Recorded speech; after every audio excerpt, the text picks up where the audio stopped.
Hey everyone, I'm Meg West, landscape architect with Arcadia Studio. I'm coming to you today live from the GardenWise television headquarters. I'm the new host of GardenWise, and I look forward to continuing the legacy of the GardenWise guys by providing Santa Barbara residents with practical information about water-wise landscaping, water conservation, and sustainability. In our first segment, I'm going to tell you a little bit about myself.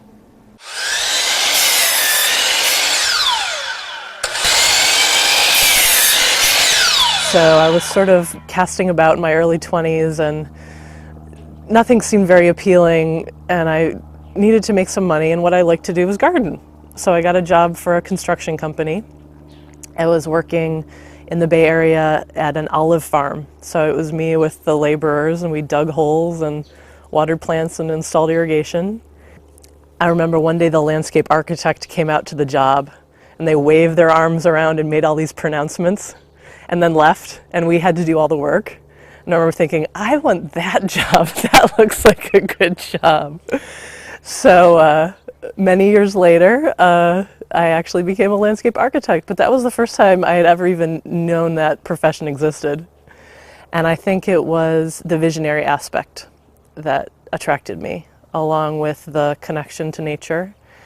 And I saw it in some way dovetailing towards my interest in sustainability. And the amazing thing is the world has become congruent with my beliefs. One of my missions in life has always been to be an activist, but someone who makes an example by doing. So I enjoy to show people what can be done. And television is the perfect medium to actually show how someone can go about walking the walk and living more sustainably. I just want to show people that it's easy, it's not as hard as it seems. Once you make some basic changes in your life and put these sustainable systems in place, it's no harder than living not sustainably. It's just kind of changing your mindset a little bit and looking at things a little bit differently. And everybody can do it. It's not very difficult, doesn't cost a lot of money. So I feel like television is a great way to show people that that's an option. People are looking for those answers right now, especially if it helps them save money. I wasn't so happy about moving back to the burbs, so I took it upon myself to try and see if I could retrofit the burbs and live a sustainable lifestyle here. So that's really what this project was about, to see if it was possible to live green in the burbs. And I think we've done a pretty good job with what we've got. I mean, this is sort of your average suburban home. It's on 1/3 of an acre. It's 1,200 square feet. It's extremely comfortable. And for most people, when they move into a place like this, the systems that are in place aren't helping you be sustainable. But you can just kind of change these little things along the way, the solar system, the double pane windows, insulation, get rid of the lawn. And after that initial investment of time and money, then everything's in place and living sustainably is sort of effortless. Now that you know a little bit about me, let me show you some of the things that I do to live green in the burbs. Or anything I can do to make your learning experience easier, please let me know. And currently I think the best way to get most people moving towards more sustainable lifestyle is showing them how much money they can save. Because of what's happened with the recession, people are really concerned about their monthly bills and really wanting to bring down their monthly bills. And all of these things that we're teaching with sustainable landscaping make a drastic impact on that. In this house, we're paying less now for water than we did when it was all lawn, and we're growing over half of all of our food. I mean, that's amazing. People really, whether or not they share my philosophy and interest in sustainability, most people in this country right now care about saving money. This is where our gray water laundry to landscape begins, right here in our laundry room in the garage. It's an amazing system because it uses water that normally would just go into the sewer, and it goes to water our fruit trees. So this is how it works up at the top end. It's a 3-way valve that, when it's set like this, as you can see, the water comes out of the pump in the washing machine, comes up here, goes through the wall and out to the plants. If we're using bleach, you just turn it like this, send it to the sewer, and do it for that load, and then when you're done you use your biodegradable detergent again, send it back to the plants, and I'll show you where it's going, right out to the garden. This is where the gray water comes out. It's a little ball valve emitter that can be tuned depending on how much water you want to come out. It's set in an upside down 1-gallon can. It's about as low tech as you can get. So when we do the laundry, the water comes out of the washing machine, it floods into this mulch basin, waters this banana. We're basically turning water that would go into the sewer into food. What could be more amazing than an avocado tree? It takes the nutrients from the soil and turns them into buttery, delicious avocados. My favorite thing to do is to come out here, harvest a fresh avocado, cut it up with some tomatoes and put some bread in there, mix it around with some balsamic vinegar. Makes the best salad in the summertime. This is our composting area, and it's something that just sort of happens. You hear the term compost happens? Doesn't take a whole lot of work, but like everything sustainable, you gotta set up the right system so everything's in place. What we do here is collect our lawn clippings, any pruning or anything in this bin, try and cut things up into little pieces, and then when we're actually making the compost in this bin, then it gets layered in. So we'll put a layer of food waste from the kitchen, a layer of whatever's in here, and then a layer of dried leaves or whatever to keep the insects out. And if you stick with that layering system, then you won't get a whole bunch of flies and nasty stuff. You don't want to open this up and have a cloud of flies in your face. I think that's why a lot of people get deterred from composting, because of the oogies. But if you stick with the layering system, it works really well.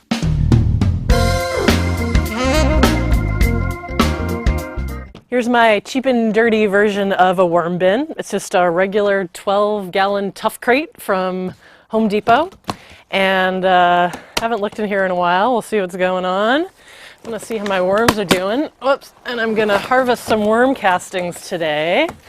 So these are all good worm castings. That's the worm poop, awesome for the plants. They totally love it. Let's see if we can see how my little worms are doing. So what I'm gonna do to harvest the castings is I'm gonna pile this up in a big pile. The worms crawl to the center away from the sun. And then I'm just gonna scrape off this outside, mix it with water, and feed it to my fruit trees. Here in Goleta, the climate is perfect for citrus. This lemon tree produces year-round. We fertilize it a couple times a month with some nitrogen and add some chelated iron that helps it absorb nutrients. And this thing, no kidding, it's producing all the time. I bring lemons into work, we give them to our friends, we barter. There's never a lack of lemons in Goleta.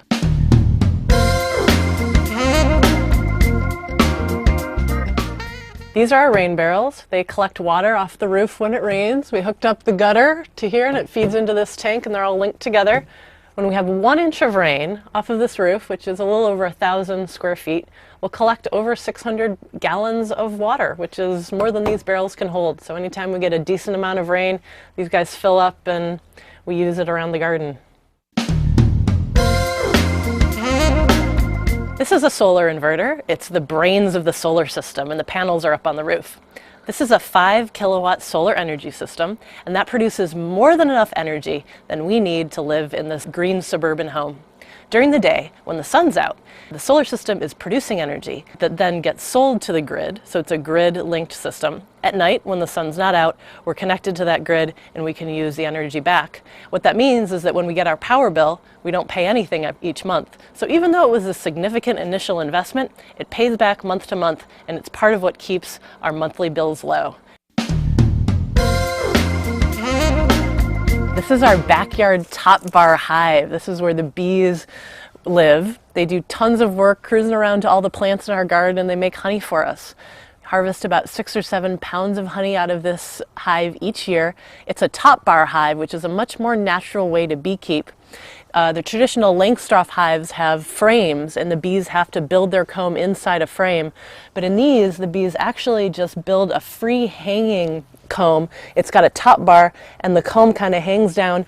You can see the edges of the comb here. Some of it is honeycomb, where they store the honey and cap it off to feed them in the winter. Some of it is brood comb, where in the summertime they lay their eggs and produce more drones to fly around and make us more honey.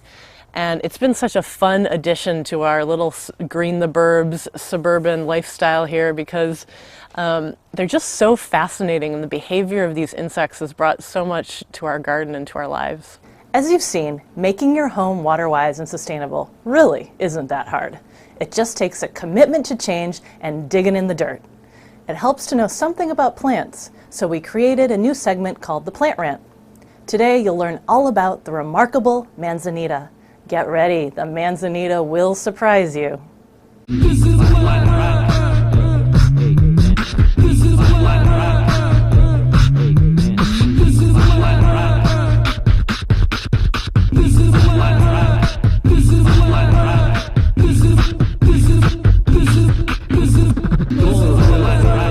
What's your Plant Rant? People, get with it! Are you in tune with the plant kingdom? Do you fathom the fabulousness of flora? Vibe with vegetation? There are about 300,000 flowering plant species on Earth. On each episode of GardenWise, we'll pick one and help you get to know it better. This knowledge will help you choose the right plant for the right place in your garden. Today, you'll get the scoop on manzanitas, a drought-tolerant evergreen native plant. Manzanita is the common name for the genus Arctostaphylos, Arctostaphylos. The etymology of the name tells us a lot about the plant. Arctos means bear in Latin. The berries are a favorite food of bears. And staphule means a cluster of grapes, referring to the clusters of berries that hang from the plant in the summer and the fall. Arctostaphylos, Arctostaphylos. Say it with me. Arctostaphylos. That wasn't that hard, was it? If you forget the Latin name, you can always just call them manzanitas. Manzanita means little apple in Spanish. The plant's red berries look like little apples. Manzanita is an important part of our native plant ecosystem in Santa Barbara County, but its range goes far beyond our neighborhood. There are manzanitas in every wild coastal and mountainous ecosystem from Oregon to Baja below 5,000 feet. There are 106 species of manzanita worldwide, 95 of which are found in California. Manzanitas are tough, amazing plants. Now, I don't mean amazing in the way that you would talk about, say, a really good sandwich, like, that was an amazing egg salad sandwich. Whoa! I mean they are actually amazing, astonishing. Take, for instance, how they have adapted to live in fire-prone ecosystems. Following a fire, they sprout from underground and regrow from what seems to be a charcoal stump. That is amazing. They are also one of the most drought-tolerant evergreen plants. They stay green year-round even without any supplemental irrigation once they're established. Amazing! Manzanitas range from small trees to flat ground cover. Once you get to know the plant, you'll find it easy to recognize. Its sculptural mahogany-colored bark stands out in any landscape. Its leathery leaves are small or medium-sized. They range in color from deep green to gray. Overall, the plant has a very tidy appearance. Manzanitas are also an important source of food and forage for wildlife. They provide nectar for butterflies, hummingbirds, and native insects. Animals eat the foliage in the fruit of the manzanitas. Birds, bears, and other animals eat the ripe berries. Manzanita also provides shelter and habitat for birds and other small animals. So, manzanitas are tough, beautiful plants. They have provided forage to humans and wildlife for centuries. How best to bring them into your garden? There are so many different types of manzanitas. Trees, small trees, shrubs, ground covers. There's one for your every need. Need to screen out your neighbor's fence? How about Howard McMinn manzanita? Need a low-maintenance, low-water-use ground cover? Pacific Mist manzanita will do the job. Need a specimen plant that will stand out and provide interesting color and texture year-round? Take your pick of manzanitas that grow to be small trees and large shrubs. Remember, the soil must be well drained. The most common reason that manzanitas suffer is overwatering. Some types are adapted to clay soil and some to sand, but they all need good drainage. Manzanitas can replace many overused plants in the landscape. Like Raphiolepis, the ubiquitous parking lot shrub, can be replaced with Arctostaphylos Howard McMinn. Thirsty screening plants like privet or Japanese blueberry can be replaced with larger forms of manzanita. Remember the sustainable gardening mantra: plant the right plant in the right place. Choose Arctostaphylos to combine with other drought-tolerant plants in a sunny location that has good drainage and give it room to grow to its mature size. Never water with spray irrigation, and keep mulch away from the crown of the plant so it stays dry. Be careful not to plant any manzanitas in wet, heavy clay soil, and don't irrigate them in the summertime once they're established. Put this plant in the right place and ignore it completely. It will grow into an amazing evergreen beauty that welcomes birds and butterflies into your garden. You can find manzanitas for your garden at the Santa Barbara Botanic Gardens and at other local nurseries. We will learn all about other extraordinary plants in future episodes. Do you want an idea for a simple landscaping project that'll cut down on garden maintenance and save you money on your monthly water bill? Local landscape architect Robert Adams gives us his take on a new approach to planting in parkways. Hi, I'm Robert Adams, a local Santa Barbara landscape architect, and we're here today to look at parkway strips. Sometimes these parkway strips are called the hell strip, and really it's the area that street trees live in, and it's usually between the curb and the sidewalk. Really the history of parkways is they were developed so that cities could provide street trees. It was sort of a garden city approach, if you will, where street trees are, and in the past lawn has been used below street trees, but in this day and age we have water issues and the kind of lawn approach should be rethought. The design approach is really minimalist and really attempting to use minimal water, but also there's a kind of theme that I wanted to present, which is really showing off what a front garden could look like with a water conservation approach. When I finished this parkway behind me, it was very minimal, and so I added some cobbles for a walkway to help break up the expanse. And then really the design approach gives emphasis to the front garden for this neighborhood. You notice I didn't put a hedge in front of here, but I really wanted it to be a garden for the neighborhood, really showing what you can do with succulents and other ornamental grasses that are drought tolerant. When I thought about the parkway strip, I was thinking, how could I save water? I was using maybe 600 gallons a month in the hottest part of the summer to water lawn in this parkway, so I thought about a very dramatic approach. So what I did is took all the grass out. We then replaced the grass with decomposed granite. Then we added 2 street trees, they are queen palms on this particular block, to help break up this parkway. So we took out the grass, put decomposed granite down, added 2 street trees with some nice wells with lots of compost and good stuff in it. And then I was looking at a very dramatic savings on my water bill. Probably I saved 20% on my water bill because the parkway strip that I developed uses almost no water. It uses street trees that are very drought tolerant. It also shows off my drought tolerant succulent garden here downtown that everyone enjoys, and for me it's very enjoyable because I really am using less resources. There's this thing about parkways is you don't want to grow anything that's going to be a trip hazard for people, so no plant really wants to get over 8 inches in height. Also, another interesting thing is pets, dogs that walk along the sidewalk tend not to go to the bathroom on my particular parkway. It doesn't look very lush for them, so that's a huge thing. And then really my maintenance efforts have really been lowered. I only have to sweep this parkway maybe twice a year and just use very minimal water on these street trees. And so it's really worked out to be a benefit for water conservation and a benefit for the whole neighborhood. With this approach to parkways, you can create a simple and water-wise buffer between the sidewalk and the street. Remember to find out what types of plants your water district recommends for parkways. Next up is the first segment of a special Garden-Wise series that will show a local home landscape project from concept to completion. This project happens to be in the Santa Barbara foothills, which creates some special considerations for landscaping.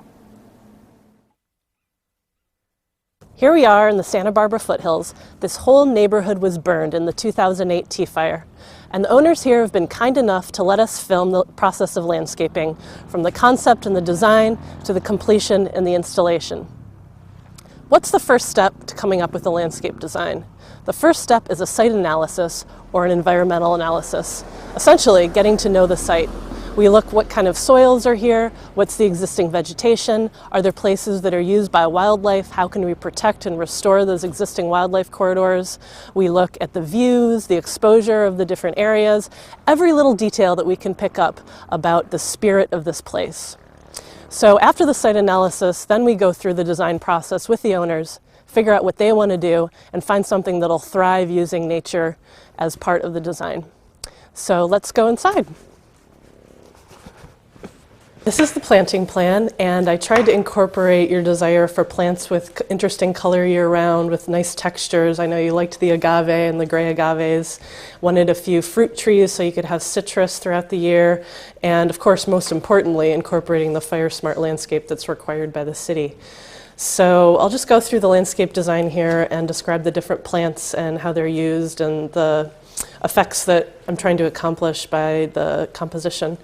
Starting on the front slope, which is pretty steep, and as we observed last time I was here, incredibly clayey soil, which I know you wanted lavender, but unfortunately in the clay soil that's just not gonna do well. So I chose two plants as ground covers, which are native spreading plants that I think will have a nice fine texture, and they're indicated by the hatches. So this hatch is Achillea, which is the common yarrow with white flowers. It's fairly low growing, and it'll hopefully create just sort of a mat of nice gray textured, light textured foliage kind of throughout the center, and I'm imagining it as a stripe or a swath kind of through the center, and the edges wouldn't be hard edges. It would sort of grow into everything around it, and again the hope is that it'll spread over time. And combined with this plant, which is this hatch, the California aster, another low-growing plant with fine texture that will bloom at the end of the summer. So that's kind of the ground covers. It's real simple.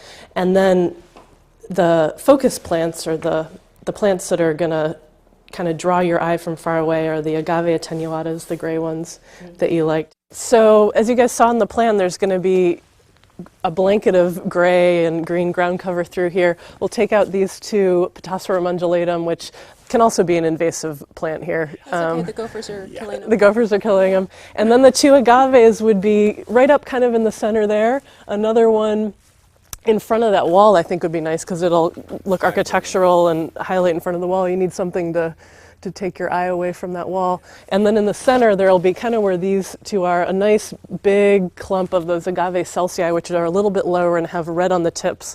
So it'll just be some variety with the succulents, and I think they'll really pop out with the background of the low-growing, fine-textured asters and yarrow. The back area is such a challenge because it's incredibly steep. That's a 30% slope, and the soil barely even stays in place. So what you're going to need to do is put down erosion control fabric, and I actually have a detail here showing how that works. It's kind of like a blanket that goes over the slope, and it's made out of jute.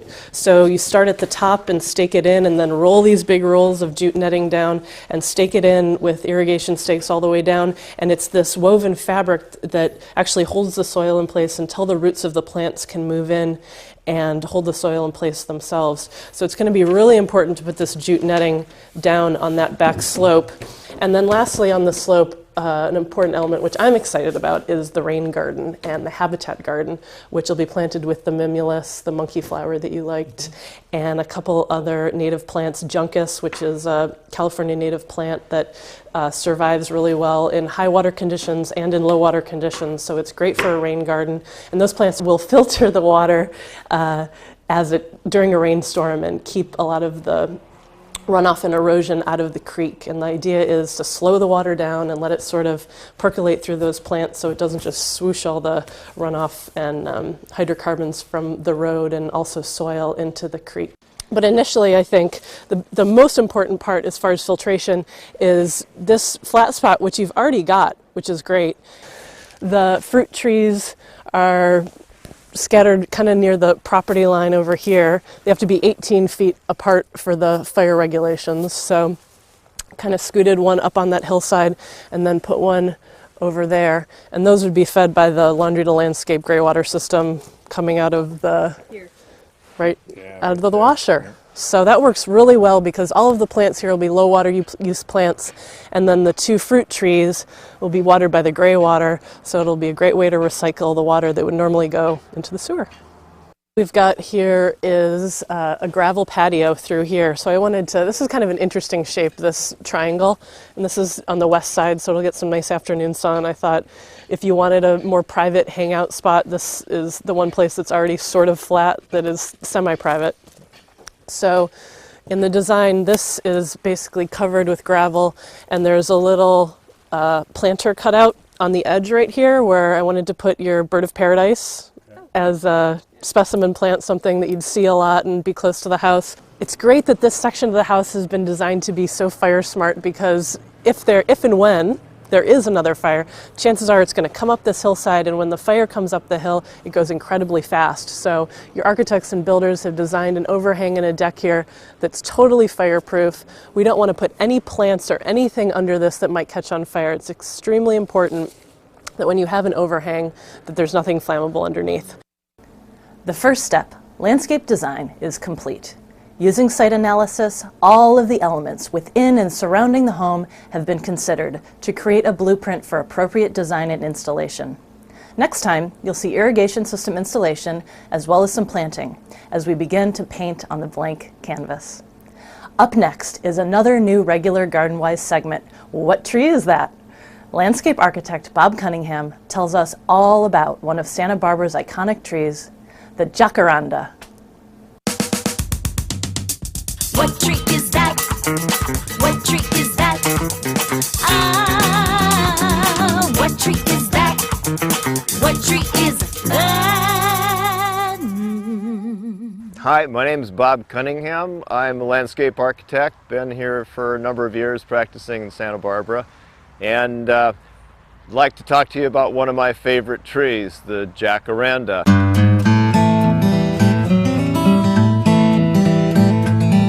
Standing under a pretty big one right now. This one's probably 35 feet tall with a spread of about the same. I would consider the jacaranda to be a trouble-free tree, but trouble-free is a relative term. I'm a strong advocate of the right plant in the right place. The jacaranda, even though it's a beautiful tree when it's in bloom, goes through a period of flower drop, which can be very bothersome. It's a big nuisance. The last thing you want to do is plant one of these things over a public sidewalk, over a parking lot, or right outside your front door. It's a semi-deciduous tree, which means that it doesn't necessarily drop all of its leaves. It will turn kind of a chartreusey, orangish gold this time of year. Even though it's of tropical origins, it was originally growing in Brazil and has spread all over the world into subtropical and tropical regions. It's quite drought tolerant. Probably the most spectacular collection of jacaranda is in Pretoria, South Africa, where there are an estimated 55,000 of these trees planted over the years. Most of them are large mature specimens, and when they bloom, it seems the entire city is blanketed in purple. We've got over 2,600 of them. Over 2,500 of those are street trees, so as you're driving up and down the streets of town, you'll see quite a few of them. The best place to plant a jacaranda tree, if you don't want to have to deal with the flower drop, is over a deep ground cover such as this, where the flowers will simply drop through and form mulch on the ground. It will bloom starting in late spring, and sometimes you'll see trees blooming all the way into the fall. Many trees will drop all of their leaves, and then they'll sprout their flowers, so that you'll see a bare tree with an abundance of purple blooms. And at that point in time, it's just spectacular to stand away from the tree looking up toward the blue sky and see those purple flowers against the blue sky. In spite of the numerous issues with regard to leaf drop, flower drop, seed pods, this is still, I have to say, my favorite tree. I've always dreamed of being able to live on a hillside and on my huge property look down upon a grove of jacaranda trees with their spectacular blooms. It's just a wonderful sight, and I think everybody should have that opportunity. What tree is that? What tree is that? Ah, what tree is that? What tree is that? What tree is that? What tree is that? Catchy, isn't it? In future episodes, other local tree experts will talk about more of Santa Barbara's beautiful trees. So, we've learned about manzanitas and jacarandas, how to develop your parkway to save water and make it beautiful. We introduced you to my Green the Burbs project, and you'll get to see development of a new residential landscape in future episodes. There are tons of resources online to help you live green and to save water. Visit sbwater.org for tips, or if you have any questions or comments, we'd love to hear from you. Call us at 564-5311. I'm Meg West, and keep it green, Santa Barbara.